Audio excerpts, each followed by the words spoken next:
My grandmother died, I inherited two things: her fortune and her wisdom. Sometimes, she had written in her final letter, "People show their truest selves only when they think you have nothing."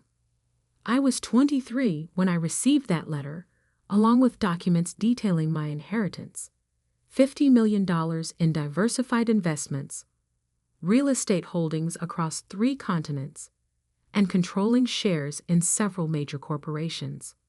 My grandmother, Eleanor Wright, had built an empire from nothing, but she'd done it quietly. The world knew the businesses, but few knew the woman behind them. My parents never understood her.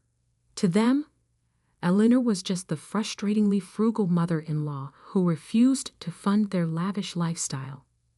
They didn't know she was actually one of the wealthiest women in Chicago. That was exactly how she wanted it. "Sophia," my mother's voice cut through my thoughts as I sat at our dining room table, still holding the letter. "Did that grandmother of yours leave us anything useful, or was it just another collection of her precious books?" I looked up at Diana Maxwell, the woman who had spent the last 20 years trying to mold me into her version of the perfect daughter and failing miserably. She stood in our kitchen doorway, immaculately dressed as always, disappointment etched into every line of her face. "Just books," I lied smoothly, tucking the letter away. "And some old photographs." She sighed dramatically. Typical. That woman never understood the importance of maintaining proper social standing.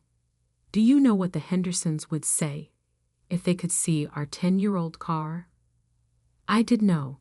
I'd heard about the Hendersons, the Blackwells, and every other family my mother desperately tried to impress for the past 2 decades. Their opinions mattered more to her than oxygen.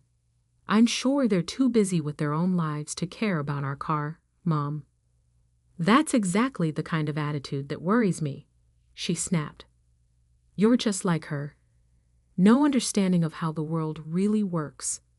Thank God Alexander has more sense." Ah, yes, Alexander. My younger brother, the golden child. Even now, at 20, he had never worked a day in his life. Why should he? Mom and Dad funded his every whim, from his failed startup ventures to his collection of luxury watches.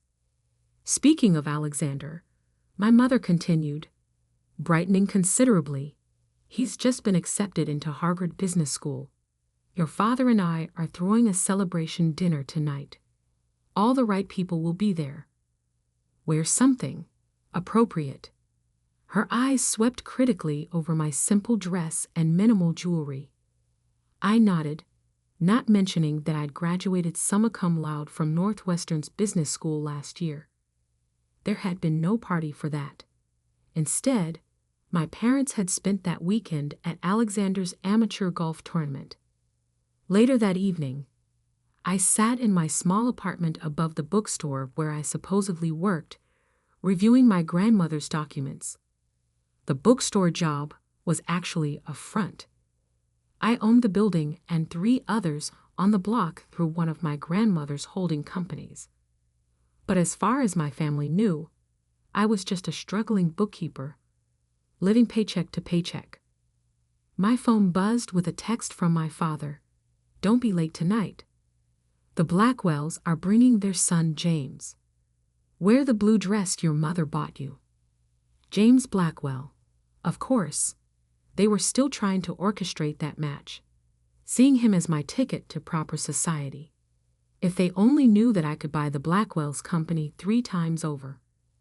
I arrived at my parents' house precisely on time, wearing a simple black dress instead of the gaudy blue one my mother preferred. The valet? Yes, they had hired a valet for the evening.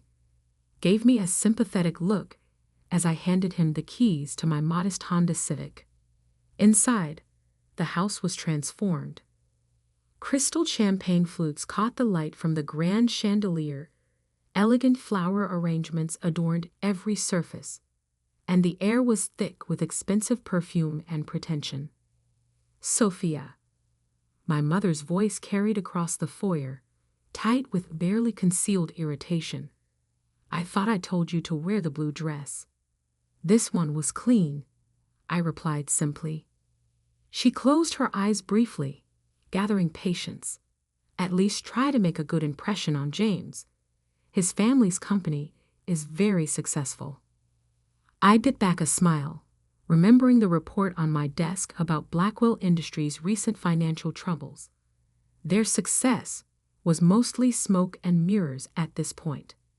Alexander chose that moment to make his entrance, drawing every eye in the room. He wore a perfectly tailored tuxedo that probably cost more than my supposed monthly salary. "There's my boy," our father boomed, clapping him on the shoulder, Harvard Business School's newest star. I watched as person after person congratulated him, praising his natural business acumen and brilliant mind. None of them seemed to remember his 3 failed businesses, all funded by our parents' increasingly strained resources. James Blackwell sidled up to me, champagne in hand. "Sophia," he smiled, all white teeth and practiced charm. "Still working at that little bookstore?" "Someone has to pay the bills," I said mildly. He laughed as if I'd told a particularly amusing joke. "You know, my family's company always has positions available for motivated individuals. I'll keep that in mind." The evening continued in this vein, a parade of wealth and subtle condescension. I watched my parents fawn over Alexander, making endless excuses for his past failures while pointing to his imagined future successes. But beneath the sparkle and shine, I could see the cracks. The way my father's hand shook slightly as he signed the catering bill. The tight look around my mother's eyes when someone mentioned their recent vacation, actually a desperate business trip to save a failing investment. They were in trouble, though they'd die before admitting it. Years of funding Alexander's expensive education, failed ventures, and extravagant lifestyle had taken their toll. The mansion they were so proud of, the one they'd remortgaged 3 times to maintain appearances, was slowly slipping through their fingers. What they didn't know was that I'd been watching, waiting, and quietly buying up their debt through various shell companies. Every desperate loan, every refinanced mortgage, I owned them all. As I drove home that night in my sensible Honda, I thought about my grandmother's words. People do show their truest selves when they think you have nothing. And soon, very soon, my family was going to show exactly who they really were. The signs of my parents' financial collapse became impossible to ignore, even for them. It started with small things. The household staff was temporarily reduced.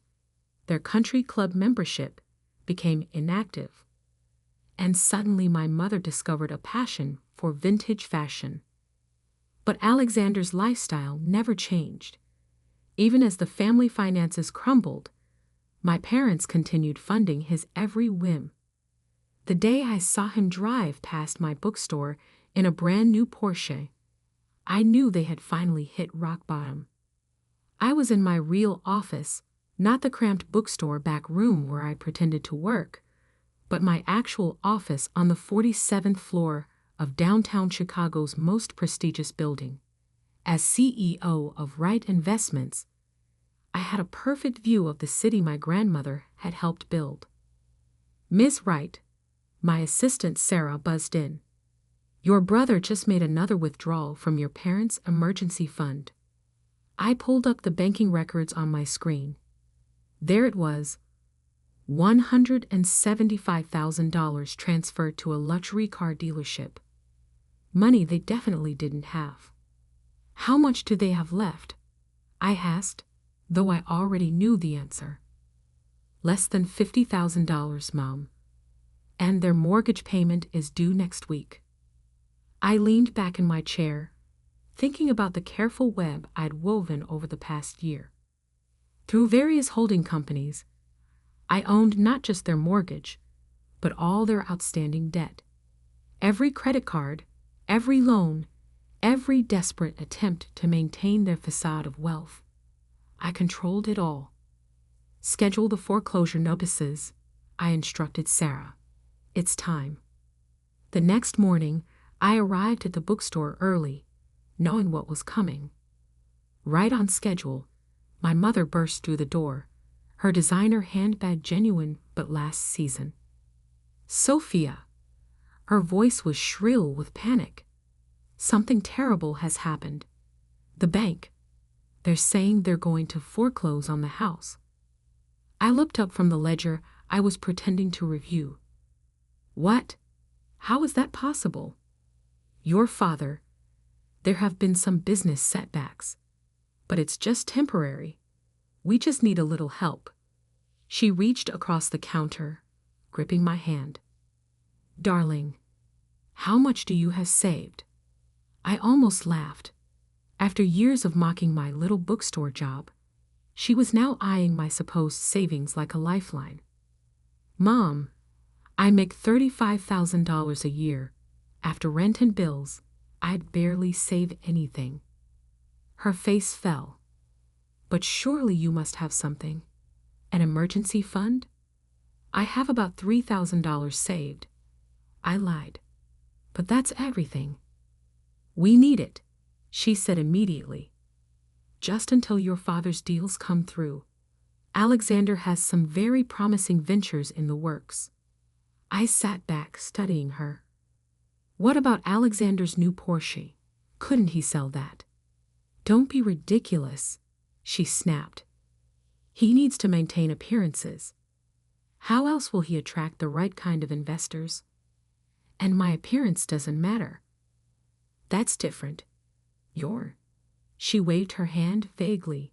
You're just not in those circles anyway. In those circles, I thought about the charity gala I'd be hosting next month as Eleanor Wright's heir, where half of Chicago's elite would be in attendance. But my mother didn't know about that. I'm sorry, Mom. I can't empty my savings account. I need to pay rent. She stood up, anger replacing desperation. How can you be so selfish? After everything we've done for you. What exactly have you done for me? The question hung in the air between us. For a moment, confusion crossed her face, as if she were genuinely trying to remember any significant thing they'd done to help me succeed. We gave you a good home, an education. The education I paid for with student loans, you mean? The same loans you refused to help with because you were funding Alexander's third startup. That's not fair. Alexander has vision. He just needs support too. Get out. My voice was quiet but firm. Excuse me. Get out of my store, Mom, and don't ask me for money again. She left in a fury of slammed doors and threats, but I wasn't worried. Everything was proceeding exactly as planned. That evening, I received another call, this time from my father.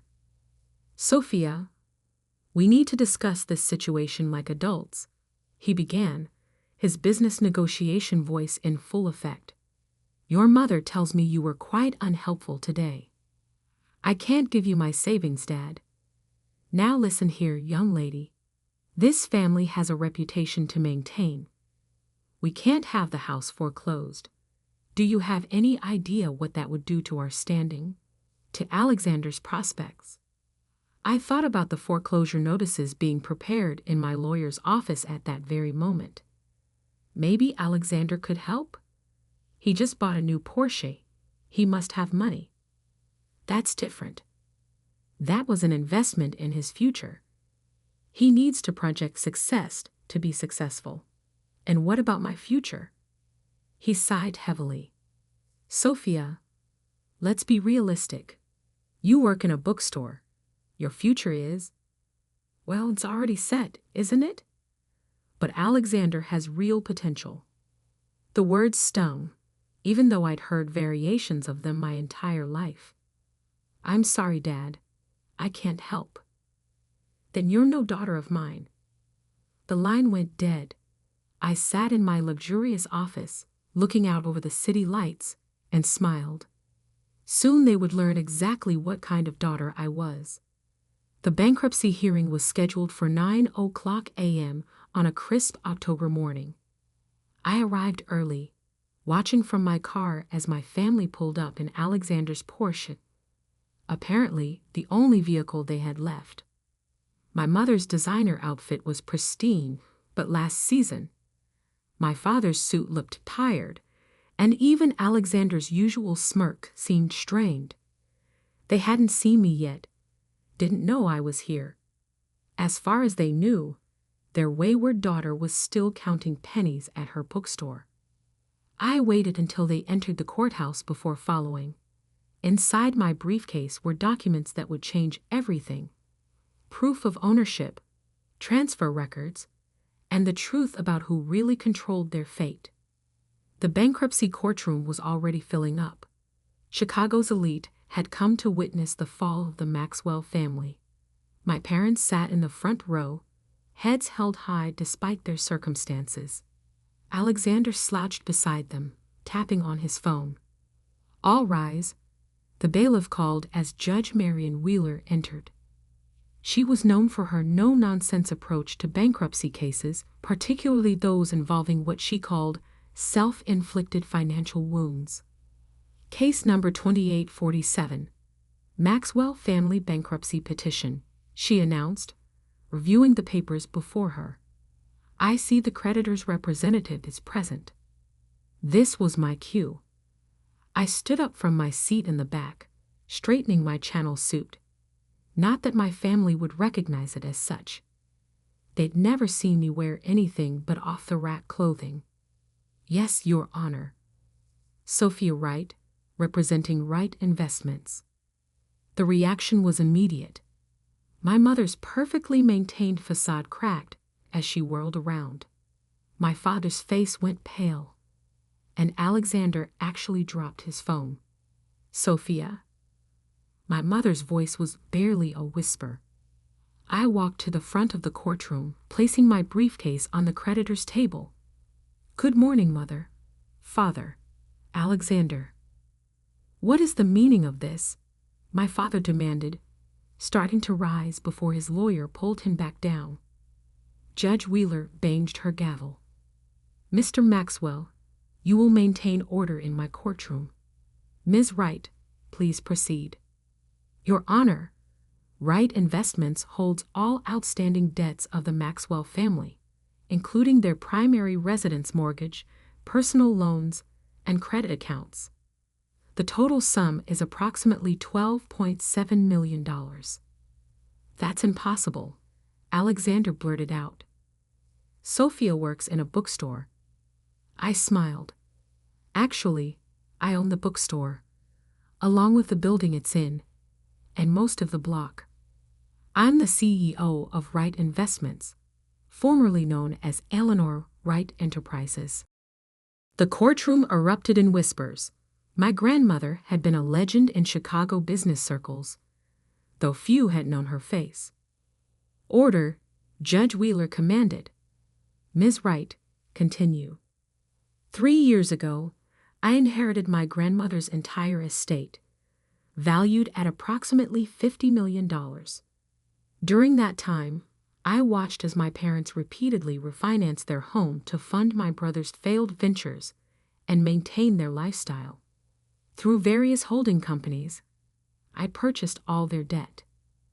My mother was openly crying now, her carefully applied makeup running.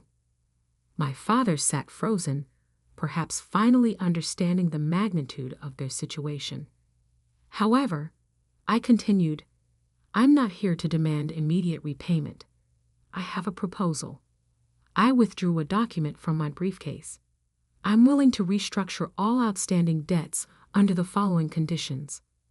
First, Alexander's spending privileges will be completely cut off. He'll need to find actual employment, not another startup opportunity." Alexander jumped up. "You can't do this. I'm your brother." "Sit down, Mr. Maxwell. Judge Wheeler ordered. Continue, Ms. Wright. Second, my parents will undergo financial counseling and maintain strict budget oversight. Third, they will sell the mansion and move into a more modest home, which I have already purchased for them. This is ridiculous. My father finally found his voice. You're our daughter. You can't treat us this way. I turned to face them fully for the first time. Can't I? For 20 years, you treated me like I was nothing. You mocked my job, dismissed my achievements, and poured every resource into Alexander, while leaving me to fend for myself. When you needed help, you demanded my savings, all $3,000 you thought I had, without a second thought. We gave you everything, my mother protested. No, Mother. You gave Alexander everything. I built this myself. Or rather, Grandmother helped me build it. She taught me that true character shows when people think you have nothing, and you've shown yours very clearly. Judge Wheeler reviewed the proposed agreement. The terms seemed fair, considerably more generous than standard bankruptcy proceedings. Do the Maxwells wish to accept? My father's lawyer whispered urgently in his ear. They really had no choice. It was this or lose everything. We accept, my father ground out. Excellent, I said, retrieving more documents. Here are the keys to your new house. It's a lovely 3-bedroom in Lakin Park. The moving company will arrive tomorrow. Oh, and Alexander? I turned to my brother. The dealership has been instructed to repossess the Porsche. I've arranged for a used Toyota to be delivered instead. The next hour was a blur of signatures and legal proceedings. My parents barely looked at me, their shame and anger palpable. Alexander stormed out as soon as he could, probably to move money I'd already frozen. As I left the courthouse, I heard quick footsteps behind me. Why? My mother's voice was small.